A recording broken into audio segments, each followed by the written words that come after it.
Hot off the press, it's time for What Happened on My Universe Mode! Let the fireworks fire out. We were hot on the heels of the Retro Rumble, ready for a new episode of Nitro!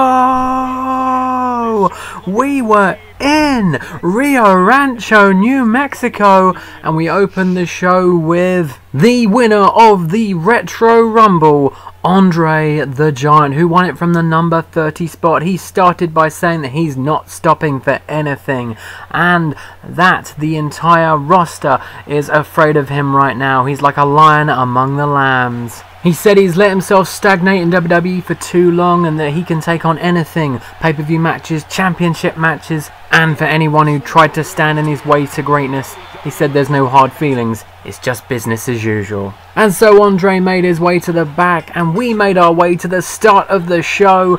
Brutus the Barber Beefcake versus the man called Sting. But before Sting could get to the ring, he was attacked from behind by his former partner and current rival, the Ultimate Warrior.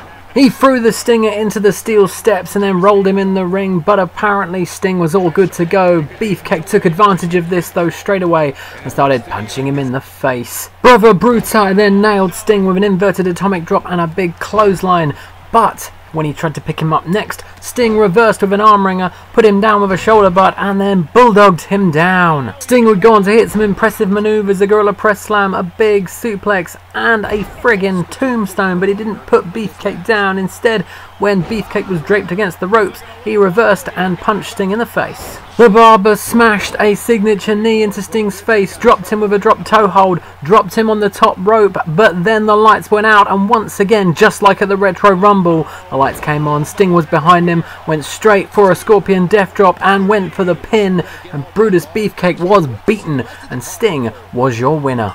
In our next contest, Rey Mysterio was taking on the man who eliminated him from the Retro Rumble. It was the British Bulldog, who was accompanied by his Hart Foundation cohorts, Bret the Hitman Hart and Jim the Anvil Neidhart. And the Bulldog put his size advantage to good use straight away, hitting an electric chair drop and a big suplex and a huge powerbomb on Rey Mysterio. However, he then almost got pinned when Rey Mysterio caught him with a crucifix when he was too busy flexing his muscles.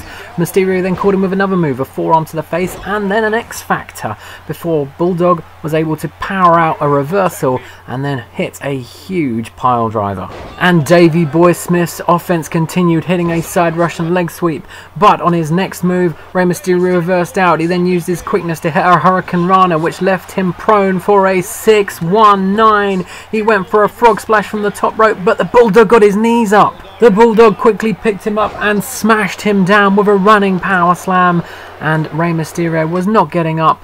1, 2, 3, the Bulldog now able to flex without any issues.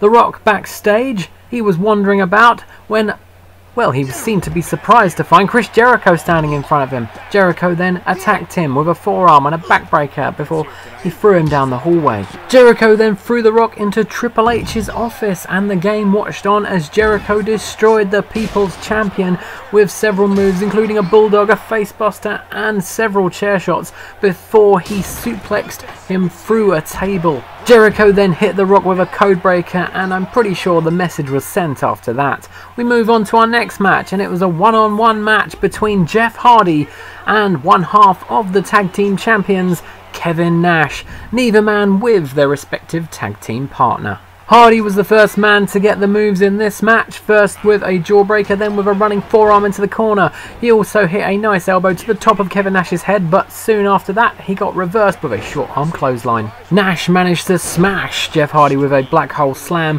before going for another move, but Jeff Hardy reversed into a reverse DDT, hit the twist of fate and went for the pin, but Kevin Nash managed to get a kick out at 2. So Jeff Hardy went to the top rope and went for the Swanton Bomb. Unfortunately for Hardy though, Kevin Nash moved out of the way, picked him up, hit Hardy with a gorilla press slam, hit him with a big boot, then picked him up for the jackknife powerbomb. And Kevin Nash went for the pin, but unfortunately for him, hashtag press RB for resiliency. So Kevin Nash got up and did it again, drove him down, and there was no resiliency left.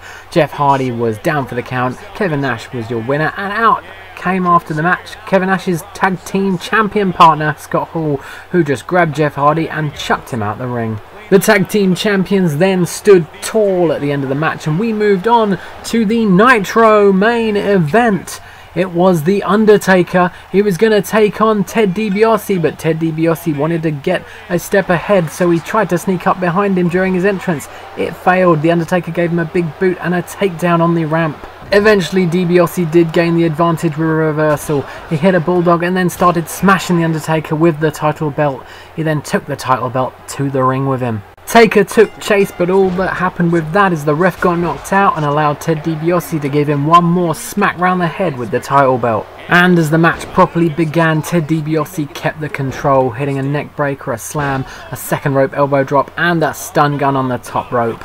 With The Undertaker back up, DiBiase tried for a punch. The Undertaker just took it though and kicked him in the gut, hit a DDT, got up, slammed down DiBiase with a choke slam, picked him up for the tombstone, but DiBiase was able to waggle out a reversal and hit a tombstone of his own. He went for the pin. 1, 2, nope.